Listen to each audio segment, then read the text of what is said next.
Good morning, student, parents, teachers, staff of UNCLUB Adventist Laboratory School. Selamat datang dan selamat bergabung kembali dalam Week of Prayer Persekolahan Advent UNCLUB. Kali ini, hari ini kita akan bahas topik yang berjudul I will go to the river. I will go to the river. Ceritanya terdapat dalam 2 Raja-Raja pasal 5. Seorang panglima yang gagah perkasa, yang hebat bertarung, ironisnya namanya berarti pleasant. Itu pahlawan yang gagah perkasa ini namanya pleasant atau Naaman. Suatu kali Naaman pulang dengan seluruh tubuhnya menderita penyakit kusta. Dan Anda tahu kalau kena penyakit kusta, itu artinya dia tak lama lagi akan mati. Tidak ada obat sama sekali. Dia bingung mau cari kesembuhan di mana. Akhirnya seorang anak kecil yang tinggal di rumahnya mengatakan bahwa kalau Bapak pergi ke Samaria, di sana ada seorang nabi yang dapat menyembuhkan. Dan benar, dia percaya perkataan seorang anak ini, dan dia memulaikan sebuah perjalanan yang panjang. Dia memanggil beberapa serdadu disertai dengan surat dari Raja Aram. Dia pergi mengadakan kunjungan ke negara tetangga, yaitu di Samaria, dengan maksud mencari seorang nabi yang dapat menyembuhkan dia. Sayang sekali, dia sangat kecewa. Dia tidak dijemput oleh tuan rumah, hanya pembantu yang jaga di depan. Dan pembantunya mengatakan bahwa tinggal di sini, Bapak harus pergi mandi 7 kali di sungai Yordan.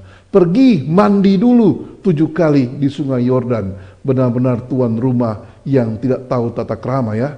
Mungkin Naaman pikir, bukan main dia pikir kita kotor. Bukan main dia pikir kita ini adalah sampah. Sehingga harus mandi, bukan cuma mandi, 7 kali mandi di sungai Yordan. Naaman dengan gengsinya tidak mau pergi. Tetapi kemudian dia berpikir, kalau saya tidak menuruti perintah tadi, maka kemungkinan besar saya tidak pernah akan sembuh. Dia bingung. Dan ketika berada dalam lembah kebibangan, akhirnya dia memutuskan untuk pergi. Dia sadar bahwa satu-satunya tempat yang bisa mendapatkan kesembuhan, dia harus pergi ke sungai. Go to the river. Dan mandi 7 kali lamanya. Dan betul, dia pergi, dia berserah sungguhnya. Dia mencelupkan dirinya. Dia masuk, tidak setengah-setengah ya, masuk ke dalam sungai tersebut. Dan ketika kali yang ke-7, dia melihat tangan, dia melihat kaki, dia melihat seluruh badannya. Tidak ada lagi bekas-bekas kusta. Yang ada menurut Alkitab, tangannya, kulitnya seperti bayi. Suatu kelahiran yang baru. Dan setelah itu, dia mendapatkan apa yang diharapkan melalui sungai kehidupan. Naaman melepaskan gengsinya dan mengatakan, I will go to the river. Kalau Tuhan mengutusnya, maka saya akan pergi. Hidup yang baru dapat dia rasakan, karena dia sudah melewati sungai kehidupan. Pagi ini kita akan belajar 4 pelajaran dari cerita Naaman. 4 pelajaran, dan semuanya ini menyangkut cerita Naaman. Pelajaran pertama, Naaman mencelupkan diri dalam air sungai Yordan. Yang kedua, dia mengalami kehidupan yang baru. Yang ketiga, dia bergabung dalam umat percaya. Dan yang keempat, Naaman percaya dan menurut perkataan Nabi. Mari kita lihat satu-satu pelajarannya. Naaman mencelupkan diri ke dalam air sungai Yordan. Dalam bahasa Greka, kata yang dipakai adalah baptiso, yang artinya mencelupkan, membenamkan, memasukkan seutuhnya. Konteksnya adalah dia mandi di sungai. Artinya kalau dia mandi di sungai, dia tidak mandi bebek, orang Manado bilang. Tidak cuma cuci muka, dia tidak mandi setengah-setengah. tapi dia mencelupkan seluruh tubuhnya ke dalam sungai. Dan Yesus juga pernah buat itu. Yesus juga pernah dibaptisokan di dalam air. Matius 3 ayat 16 katakan, sesudah dibaptis Yesus keluar dari air. Karena waktu dia dibaptis, dia masuk ke dalam air. Kenapa kita harus seperti Naaman? Masuk ke dalam air sepenuhnya. Ternyata karena ayat ini bilang, karena dengan dia kamu dikuburkan dalam baptisan, dan dalam dia kamu turut dibangkitkan. Kolose 2 ayat 12. Karena baptisan itu salah satu simbolnya adalah penguburan. Kita dikuburkan dalam baptisan. Ini dia simbol baptisan. Kematian, penguburan, dan kebangkitan Yesus. Saya ingat sekali waktu anak saya, Aaron, masih TK. Waktu itu kami menghadiri sebuah baptisan, kemudian pendeta tanya-tanya sama Aaron. Aaron, apa kamu sudah mau dibaptis? Aaron jawab, belum, saya masih kecil. Saya mesti belajar dulu Pak Pendeta. Senang sekali saya dengar jawaban Aaron bahwa dia masih mau belajar dulu. Saya tanya, Aaron, kalau mau baptis, mau belajar apa dulu? Maka dengan percaya diri Aaron jawab, kalau mau baptis harus belajar dulu tahan nafas. Karena masuk dalam air tidak boleh bernafas. Dan betul ternyata. Baptisan itu simbolnya adalah kita masuk dalam air, dan di dalam air kita mematikan diri. Sebagaimana orang mati, kita rebah ke belakang. Tidak ada orang mati berdiri. Dia rebah ke belakang, tertidur, kemudian dia menahan nafasnya dalam air, tidak bernafas. Seperti orang mati di dalam kubur, tertidur terlentang. Dan ketika itu, kita pun bangkit kembali, dibangunkan kembali, seperti Yesus yang sudah bangkit dalam kubur. Ayatnya terdapat dalam Roma 4 ayat 6. Dengan demikian kita dikuburkan bersama-sama dengan dia oleh baptisan dalam kematian, supaya sama dengan Kristus yang telah dibangkitkan dari antara orang mati, demikian juga kita akan hidup dalam hidup yang baru. Baptisan melambangkan kematian, penguburan, dan kebangkitan Yesus. Dan sebagaimana Naaman, dia masuk dalam air, menahan nafasnya, dia juga dibangkitkan untuk kehidupan yang baru. Pelajaran yang kedua, Naaman mengalami kehidupan yang baru. Naaman mengalami kehidupan yang baru. Ingat, Naaman itu seorang jenderal, seorang panglima. Dan panglima itu kalau dia berpakaian, lengkap semua, dia punya pangkat-pangkat. Lengkap dengan pakaian kemewahan. Dari jauh kelihatan bersinar dengan megahnya dengan pakaian. Ketika Naaman mandi, dia harus melepaskan pakaian kebesarannya dan menunjukkan bahwa dalam tubuhnya ada begitu banyak kusta. Dalam tubuhnya ada begitu banyak noda dan celah, dan pergi mandi bersama-sama dengan orang-orang Israel yang ada di situ. Dan betul, setelah Naaman mencelupkan diri, dia mengalami perubahan total. Noda-noda atau kusta yang ada dalam dirinya hilang. Dan Alkitab mencatat, dia seperti anak, atau kulitnya seperti kulit bayi. Versi ISV dia katakan a newborn child, anak yang baru lahir. Naaman mengalami perubahan total. Dan Yesus mengatakan pada Nikodemus, engkau harus dilahirkan kembali. Engkau harus dilahirkan kembali, dan bukan cuma dilahirkan kembali. Engkau harus dilahirkan dari air dan roh. Yohanes 3 ayat 3 dan 5, aku berkata kepadamu, sesungguhnya jika seorang tidak dilahirkan dari air dan roh, ia tidak akan dapat masuk ke dalam kerajaan Allah. Simbol baptisan yang kedua adalah bayi yang baru lahir. Ketika Anda bertemu dengan bayi yang baru lahir, Anda menatap matanya, maka Anda akan lihat di sana bayi tidak ada ketakutan, tidak ada trauma, tidak ada stres, tidak ada kebencian. Yang ada adalah mata yang innocent, mata yang tidak berdaya menatap Anda. Kenapa? Karena bayi tidak punya masa lalu. Bayi tidak ingat-ingat apa yang terjadi masa lalu karena dia baru dilahirkan. Demikian juga dengan Naaman. Naaman dilahirkan dari air. Air itu dipakai untuk membasuh, mencuci bersih semua noda, semua kekotoran. Dan Yesus juga ingin membasuh kita putih kembali dari semua dosa-dosa yang kita buat. Dan ketika kita keluar dari air, kita mengalami hidup yang baru. Seperti bayi, tidak ada lagi masa lalu. Matius 3 ayat 5-6. Ini cerita mengenai Yohanes Pembaptis. Maka datanglah kepadanya penduduk dari Yerusalem, lalu sambil mengaku dosanya, mereka dibaptis Yohanes di sungai Yordan. Mereka datang, sama seperti Naaman, membuka bajunya, menyatakan ini kusta saya. Dan ketika mereka mengaku dosa, maka mereka mendapatkan kehidupan yang baru. Kisah 2 ayat 38, kata Yesus, bertobat. Sama dengan mengaku dosa ya. Hendaklah kamu masing-masing memberi dirimu dibaptis dengan nama Yesus, dalam nama Yesus, untuk pengampunan dosamu. Dosamu bersih seperti salju, putih seperti salju, dibasuh dalam air baptisan. Dan sekarang, mengapa kamu ragu-ragu? Bangunlah, berikanlah dirimu dibaptis, dan dosa-dosamu disucikan. Itu adalah janji dari Allah.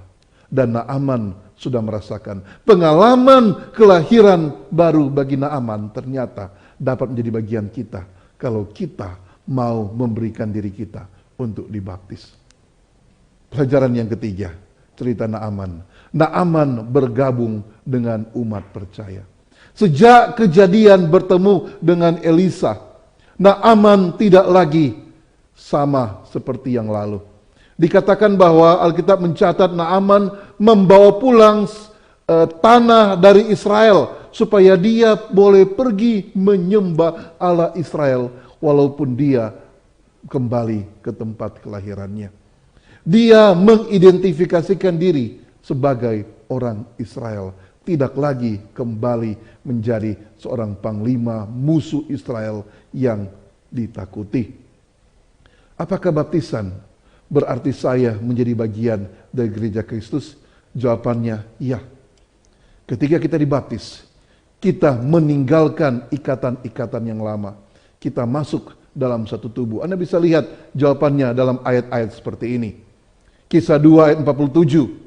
Tiap hari Tuhan menambah jumlah mereka. Jumlah siapa? Jumlah orang-orang percaya ditambah dengan orang yang diselamatkan. 1 Korintus 12 ayat 13. Sebab dalam satu roh kita semua dibaptis menjadi satu tubuh, yaitu tubuh Kristus. Kita menjadi anggota keluarga Allah. Dialah kepala tubuh, yaitu jemaat. Ada simbol baptisan yang ketiga. Kalau yang pertama tadi simbolnya adalah kematian Yesus, yang kedua adalah bayi yang baru lahir, simbol baptisan yang ketiga adalah perkawinan. Orang yang sudah kawin. Ini foto saya, sudah lama ya, kira-kira 20 kilogram yang lalu. Ayatnya mengatakan bahwa Galatia 3 ayat 27, kamu semua yang dibaptis dalam Kristus telah mengenakan Kristus.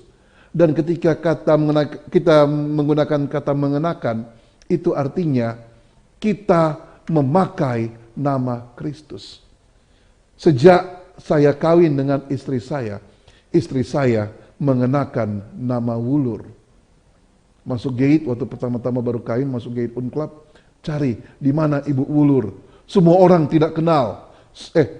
Dia cari di mana Ibu Lotulung, karena istri saya farm aslinya adalah Lotulung. Di mana Ibu Lotulung? Semua orang yang di gate tidak kenal. Tapi ketika dibilang di mana Ibu Wulur, orang-orang langsung tujung di mana rumah saya. Kenapa? Karena dia sudah mengenakan nama saya. Dia sudah dibaptis. Dan inilah dibaptis dalam Kristus, mengenakan Kristus. Ketika kita dibaptis, kita mengenakan nama Kristus. Nama Kristus ditaruh di dahi kita. Kita bukan lagi memakai nama sendiri. Allah akan memandang kita dan melihat kita adalah bagian dari umat Allah. Itulah artinya menerima baptisan Tuhan. Meninggalkan ikatan-ikatan sebelumnya. Saya mau tanya, kalau Anda sudah kawin, masih boleh dekat-dekat dengan Anda punya mantan? Anda punya ex? Masih boleh enggak? Tidak boleh. Namanya sudah kawin, orang bilang sudah disegel. Tidak boleh lagi disentuh, tidak boleh lagi bercampur dengan orang-orang lain yang mungkin pacaran lagi dengan orang lain. Ya kalau masih pacaran ya, masih kalau putus apa-apa, kan masih pacaran. Tapi kalau sudah kawin, tinggalkan yang lalu-lalu. Lepaskan semua ikatan sebelumnya. Anda menjadi bagian dari umat Allah. Berapa tahun yang lalu, saya buat KKR di Tuyat Bolmong, dan ini baptisannya, 3 orang. Seorang ibu dan anaknya, namanya Renly. Dan Renly ini sekarang ini, waktu dia dibaptis, dia masih SMA. Dia menyerahkan dirinya dan ibunya. Dan mereka menjadi pemuda yang sangat setia. Dan dia datang di Unclub untuk belajar pendeta. Dan benar, sekarang dia adalah seorang pendeta di Jakarta. Dibaptis di sana. Dia mengatakan bahwa dulu begitu banyak hal yang saya sukai. Sekarang semuanya saya benci. Karena saya melepaskan ikatan-ikatan yang lalu. Dan saya mau hidup sebagaimana apa yang Allah inginkan. Naaman tidak pernah lagi menyerang orang Israel. Naaman tidak pernah lagi memusuhi orang Israel. Karena Naaman kini adalah bagian daripada orang Israel. Itulah simbol ketiga dari baptisan. Dan pelajaran yang terakhir adalah Naaman percaya dan menurut perkataan Nabi. Dari tanah, dari tempat dia tinggal, dia percaya kepada seorang anak perempuan yang mengatakan ada nabi di Israel. Dan kalau Anda pergi kepada nabi itu, Anda bisa sembuh. Dan dia mengalami sebuah perjalanan yang panjang. Membuat perjalanan yang jauh. I will go. Ketika bertemu dengan pembantu daripada Elisa, dia katakan pergi ke sungai. Dia katakan I will go to the river. Melepaskan gengsinya, melepaskan pakaian kebesarannya. Dia mau mencelupkan diri dalam sungai. Kenapa? Karena dia percaya. Dan ketika dia percaya, dia menurut apa perkataan mereka. Ingat gambar ini, intinya adalah percaya dan menuruti. Pergi ke tempat jauh, karena satu-satunya harapan bagi Naaman untuk sembuh ada di Samaria. Satu-satunya harapan bagi kita untuk mengikut Yesus sepenuhnya adalah mengikuti perintahnya. Markus 16 ayat 15 dan 16, ini perkataan Yesus. Perkataan Yesus, wasiatnya sebelum dia pergi meninggalkan murid-muridnya. Dia bilang begini, pergilah ke seluruh dunia, beritakanlah Injil kepada segala makhluk. Siapa yang percaya dan dibaptis akan diselamatkan, tapi siapa yang tidak percaya akan dihukum. Yesus sendiri yang menekankan, pergi baptis dan Anda akan diselamatkan. Apakah Anda percaya perkataan Nabi? Kisah 8 ayat 38 dan 36 sampai 38. Cerita mengenai sida-sida dari Ethiopia. Ketika bertemu dengan Filipus, Filipus mengajarkannya tentang Alkitab, pelajaran dari kitab suci.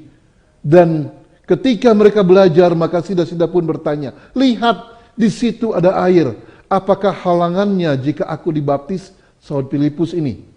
Jika Tuhan percaya dengan segenap hati, boleh. Jawabnya, aku percaya bahwa Yesus Kristus adalah anak Allah. Lalu keduanya turun dalam air dan Filipus membaptis dia. Syaratnya adalah percaya.